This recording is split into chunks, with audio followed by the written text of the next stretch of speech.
On October 2nd, Mark Mone was inaugurated as the 9th Chancellor at the UW-Milwaukee.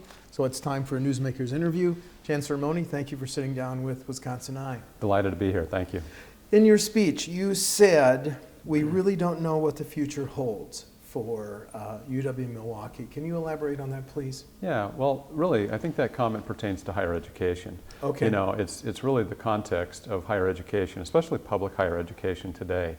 What we've seen over the last decade is declining support in terms of financial support and to some extent, you know, questions about what is the role of higher education. There's alternatives, there's technology, there's online learning, there's corporate, you know, private sector, for-profit universities. There's alternatives.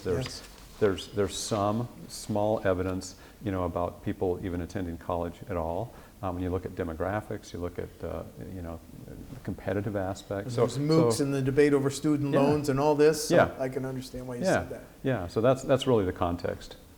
Well, let's talk about one aspect of that. When I look up the cut in state aid to this institution, your one-year cut in state aid, sir, was 15.9%.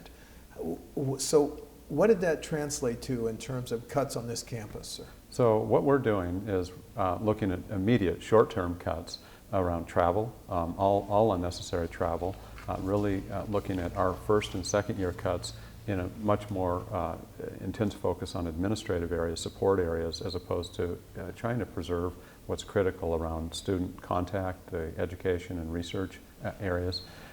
So we're looking at holding off really a freeze on all our hiring except in very clear strategic areas as we look at in a very urgent manner what is the right structure, what are the right areas in which we can gain efficiencies, and really what's our future areas going to be for us to really be able to strengthen. And then what are those areas that we can't continue to try to be everything to everybody. So it's a lot of introspection right now, a lot of discussion, as well as at every school and college, figuring out what are the critical priorities, and then but at this point, cutting everything in areas that we can to absorb those types of cuts. Have you lost faculty? Have you dropped classes? Do you contemplate dropping some programs, sir? We've had some attrition. We've had, and we do that every year in terms of the faculty turnover and faculty loss. There are some faculty who have left, some people who've received offers elsewhere, and that hurts. You know, and in many of those instances we counter, but the offers are either so extravagant, and these are oftentimes some of our best people. I wouldn't say it's a rush, but there are some that have occurred over the last few years. It's not just this year. But it's hard for people to say, especially if you're that rising star, if you're really truly research productive. This is a national and even international labor market, so our faculty are very attractive to a lot of other campuses.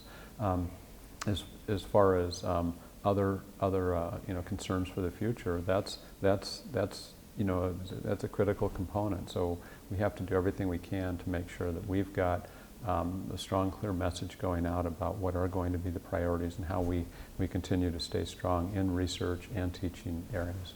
Well, just elaborating on that, what do you think UWM does the best now? And so consequently, as you look into the future, what do you think it has got to stay strong in, sir? Yeah, that's a good question. You know, our history and what we've really tried to focus on is two primary areas. One is to be an urban access, research-oriented university. So if you put the access in, you look at, you know, across our 14 schools and colleges, we really want to serve the Milwaukee area population. About 90% of our students come from Wisconsin, and the majority of those come from southeastern Wisconsin. We have the remaining 10% come from primarily the surrounding Midwest states, but predominantly it's Illinois, some from Minnesota. And the other 5%, so about half international, half non-resident. But 90% of our students, and then accordingly about 163,000 alumni, live in southeastern Wisconsin, and they predominantly stay here. So one of the core strengths is the talent pipeline that draws from the urban population, access public affordable higher education, that I get letters every day when I visit with our alumni groups. Every day the message that I hear is that's your core strength. You've got to continue to preserve that.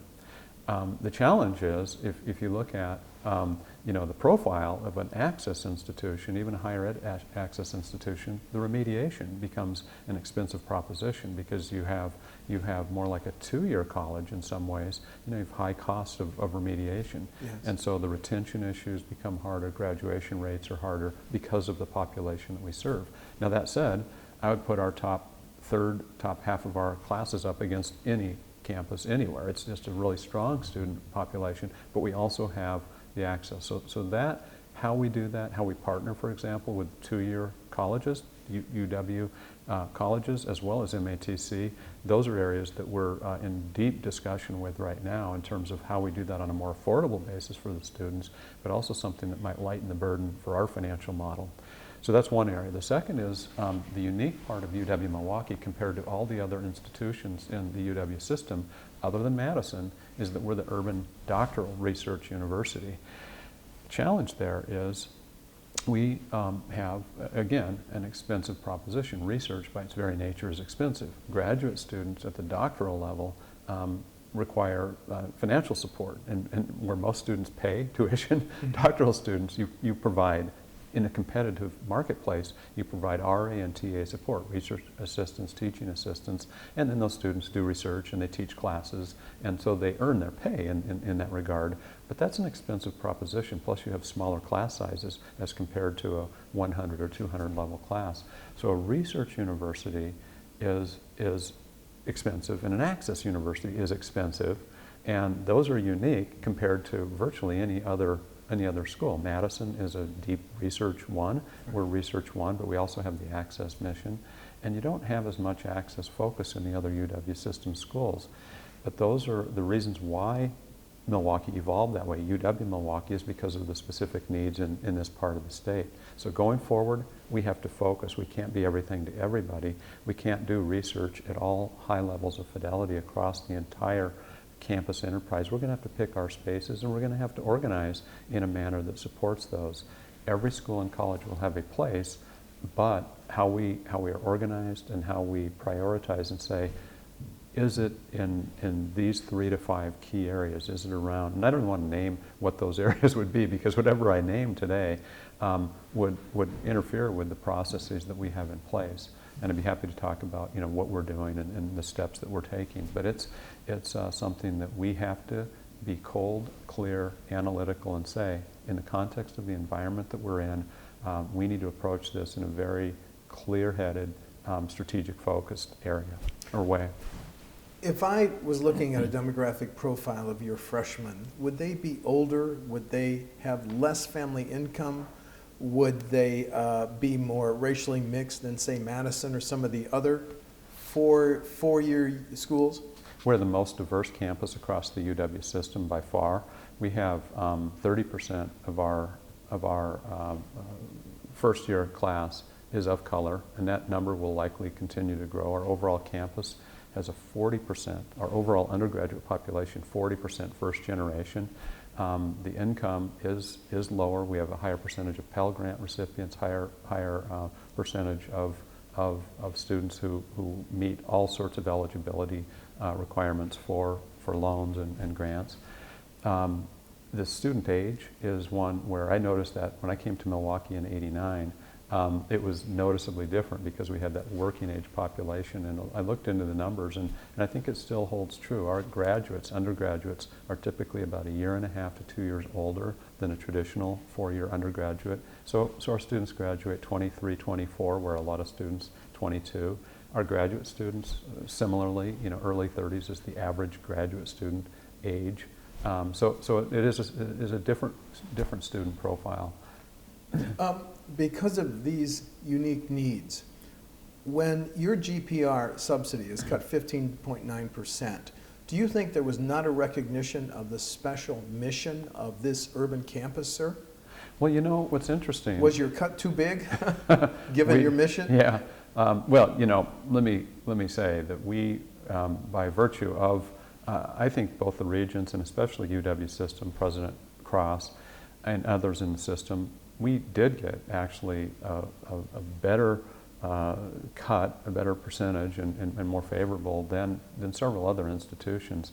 For the first time, if you look at the way the cut was allocated across this biennial budget and the 2 different years, we came out actually pretty well relative to our other UW system institutions. Now, so in that regard, I would say there is recognition of our special mission. The fact that we have the relationships that we have with so many organizations. A lot of companies come to us because of our research. A lot of organizations engage with us, not just the for-profit, but I'm talking about not-for-profit and healthcare and manufacturing across the board. And they really look at that research engine and recognize that, Wisconsin, compared to Ohio, compared to Texas or other states, has really multiple areas that are economic drivers. If you go to Ohio or Pennsylvania and other states, you'll find there's major cities, multiple cities that all drive them. In Wisconsin, it's Milwaukee as the large driver. Madison is clearly, the tech sector and emerging and rising. But as far as to drive the overall state in terms of where the population is, where the commerce is, if it's a deal of 100 million or more, the financials, the transportation, much of it is coming through Milwaukee. And you know that from the legal sector, the banking, financial, manufacturing, a lot of it is here. Companies here in energy, companies here in water, companies here in all different manufacturing, financial services and others have deep, strong relationships, and they've provided a lot of support. When we've gone to the legislature, when we've gone to the regents, they're leading the way. Oftentimes it's that part. And so that's helped us this year for this biennial budget more than we have ever received support in the past. And just as an example, there's some one-time funds. As you'll recall, the original proposed cut to the UW system was 300. Yes. And when that got backed off to 250, right, what actually happened was that the 300 cut went through, and then how that was backed off was differentially backed off. We received in the UW system the most favorable amount, unprecedented for UW-Milwaukee to have received that. All that said, it's a tremendous cut. It's tough, and it's on the heels of a series of other budget cuts over the last several biennial budgets, tuition freeze, and some enrollment decline. So it puts us in tough straits. With your background in business management then, how are you going to go forth with a business management plan in light of the tuition freeze, the cut in the state aid? So using your background, drawing, so what emerging game plan or operating plan are you going to set forth for the next few years, sir? It comes down to taking, I'll tell you, everything I've learned from my industry background as well as all the work that I've done in consulting and teaching and a lot of engagements with organizations and what I do. It's going to take all that knowledge and a lot more to really help us successfully navigate. What I do is I combine that with also a good understanding of, after having been at UW-Milwaukee for almost 27 years, valuing faculty governance, valuing all our shared governance, and recognizing that this isn't an environment where I can just make all the decisions and drive it forward. So the first step has really been engagement and putting together a group of individuals that are working and understanding, having them completely understand what are we facing. Because there's been denial. There's been individuals who feel like, well, there's been, negative perspectives about, oh, why us and all of that. But just sharing the facts and the reality. So trying to get that established first. So then identifying through a lot of participation, what are the priorities that are going to strengthen, that are going to meet the needs of the state, that are going to help continue to make Wisconsin prosperous in terms of job growth and economic development and providing a workforce that's well trained, not just a workforce for today's jobs, but one that we pride ourselves in, where students have a background that their job may not be around in 3 or 5 years. It may be a different type of future that none of us can really predict. What are the different jobs? They haven't been invented yet. Mm-hmm. So we want to have students that are well-rounded, have a good understanding of critical thinking, great skill set to handle the future, and so to position UW in a manner that's organized optimally, that asks questions that we're asking right now. We have 14 schools and colleges. We're asking questions that have never been asked on this campus before. Is that the right size, the right structure?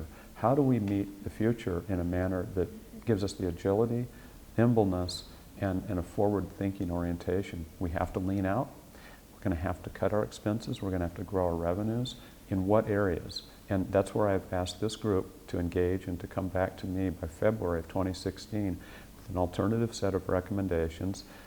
We will bring many different groups together during the course of this process. We've been engaging the campus in already a half a dozen open listening sessions. I got an additional set of long set of recommendations today from a senior faculty member. All that gets fed into this process, and we will ultimately have clear areas of strength. We will have focus goals. We'll have metrics associated with those. And I can tell you we're not going to lose sight of our student success, our research excellence, and community engagement. Those are the guiding core strategic areas that have to be preserved. Student success, we have to get better at graduation and retention. We have to improve the quality of the education experience, and we have to better prepare students for the future in terms of their careers or research, research graduate school types of opportunities. In research excellence, we have to focus on those areas that matter, that really have impact. And we've got significant depth, significant expertise in many areas. How do we preserve that, keep everybody feeling valued, but elevate some of the priorities? And community engagement is a UW-Milwaukee hallmark. We were recognized earlier this year for being a Carnegie engaged classified university. Hundreds of partnerships in so many different areas, and that's what I really enjoy and know we do well. But they are built on a foundation of having successful students and research excellence, research that really matters, and then you get the partners that naturally want to engage. Well, drawing on your business experience, did the governor have it right in February when he recommended spinning off the UW system, giving them autonomy? Should we revisit that discussion because it would give an institution like yours more flexibility and control over its destiny, sir? You know, I like many aspects of flexibility. I like many elements of autonomy. My concern is how long it would take to get there, and the way that it was positioned, not by the governor, but just the way that the mechanics would have worked through. It would have taken a long time to get there, and we probably wouldn't have had some of the autonomies at a level that would have enabled us to move forward. So we can do, for example, around procurement, if we had pure unfettered procurement possibilities, but we don't need to be spun out of the system to do that. We can make that type of change, and many parts of the university system are doing that today. So we don't need to be decoupled. To look at state, the removal from bonding for DOA types of building projects. Well, we don't need to be outside of a state to do that as well. We can work through that. There's ways to expedite that. The concern at the time around autonomy, and I think we're moving through this in different ways, is around some of the tenure and academic freedom. If we can preserve those, because those are hallmarks in higher education, if we can preserve those, I do think we need to be more nimble. I do think flexibility and autonomy are important. It's in how they're done. There's a whole debate nationally over campus safety. How safe is this campus? Because it's been an issue. You've seen some attacks on the periphery of the campus. How safe is your campus, sir? Yeah, our campus is, we're in Milwaukee, and I have to tell you that in Milwaukee, we have one of the safest neighborhoods, and we shared this data recently. We showed that there's a 30% decline over the last 2 years in robberies in the 2 neighborhoods around this campus in the urban environment. Our aggravated assaults have been down significantly in one neighborhood. They've maintained a very low number in another neighborhood. But this is a very safe campus. The incidents on this campus are very rare. In the neighborhood surrounding this, it's a safe, very safe neighborhood. We have a lot of faculty, staff, and of course, many thousands of students who live in the neighborhood surrounding this area. So I want to be very clear. This UW-Milwaukee campus is incredibly safe. There's also a debate that recently surfaced over this term that I hope I get it right, microaggression, that has surfaced on this campus. Is this part of the faculty initiative, or is this a student initiative? This is Yeah. where certain words are considered offensive, sir? Yeah. Can you give me the background on that? Yeah, a little background is that this is a national development. The microaggression campaign actually came out of, I can't remember if it was UCLA or Stanford, that many campuses have adopted. We have this at many leading universities around the country that have adopted this. This is not something that's funded by tuition or state tax dollars. This is student seg fees, and the students have supported what we call in our academic, it's Inclusive Excellence Center. So in the Inclusive Excellence Center, that's where they've put together some materials, and they've adopted this program that from several other universities called Just Words. And so that's part of that campaign that we're seeing a lot of attention to that nationally. We as a campus promote free speech. We are not in any way, from a university perspective, supporting anything that would impose on any free speech on our campus or anywhere else. But there are some students who've raised, I think, valid concerns about, certain words can be harmful, certain words can be, so there's some suggestions that the campaign has put forward. Are there some words and phrases that shouldn't be used on the campus because they are offensive, sir? That's never been something that we have advocated from a campus perspective. This is from the Inclusive Excellence Center, a poster of some suggested words to be sensitive to be aware of. There's no banned words on this campus in any form whatsoever. Does this debate, is this a distraction as you continue to work on partnerships with the Rockwells and the GE and your other corporate partners? I haven't seen it to that level at all. There's been no mention of this in the context of any of the relationships, and I spend time with those and many other companies virtually daily.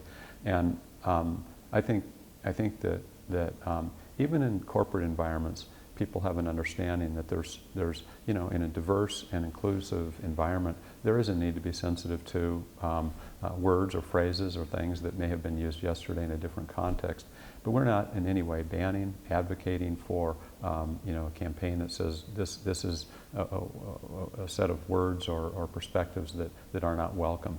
We welcome all perspectives, and use of language is something that we're advocates of in terms of free speech. Let's move to tuition. When the four-year freeze on tuition comes off, are you worried that the next round of tuition increases will disenfranchise some of your older freshmen and those with less income? And you said 30% of your students are of color. Mm-hmm. Are you worried about the next round of tuition increases?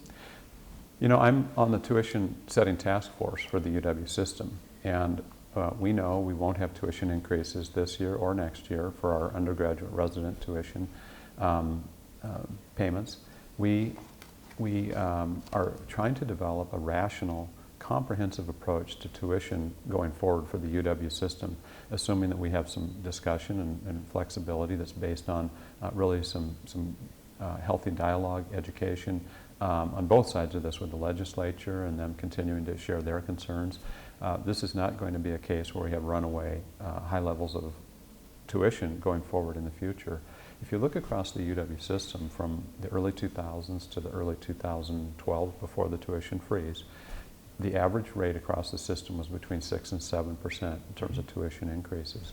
I do not anticipate seeing that again across the board. What I would say is that for certain areas where there's high cost programs, and again, hesitant to name, but let's just say in areas of business or engineering or things where you have more expenses involved, you might see some either surcharges or additional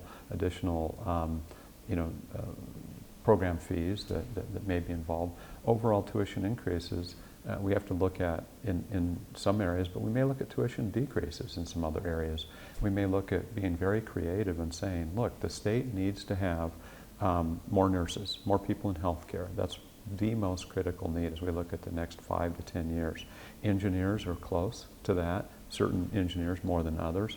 But what about IT professionals? What about individuals in education, teacher education? In the next 5 years we're going to see, and we've already seen a decline in students going into that, and you just go out a few more years and you'll see these pockets. Do we look at actually for certain programs lowering tuition? And as I mentioned earlier, what I'd like to do at UWM is look at some options where we could potentially have a college within a college. And what I mean by that is for the first 2 years, looking at a model where we have, whether it's again with a UW college type of approach or an MATC, the possibility of coming in at a lower price point for our students, helping them with time to degree, helping them with areas that have expertise in remediation. So that's an area to be examined that would help with the cost for the student. You know, the national student debt is a huge issue, and our students graduate with over 30,000, just like the national average, over 30,000 in student loans and debt. We have to address that. So I don't see the UW system going down a path of having ever high levels of tuition increase again. Now, in areas where it's needed, in areas where there is demand, that's what we have to look through. Well, just two final questions. Following up on that, when you say we have to act on student debt, should that be the state of Wisconsin acting, some national action? And if it were up to you, what action should be taken on the very large student debt problem, sir?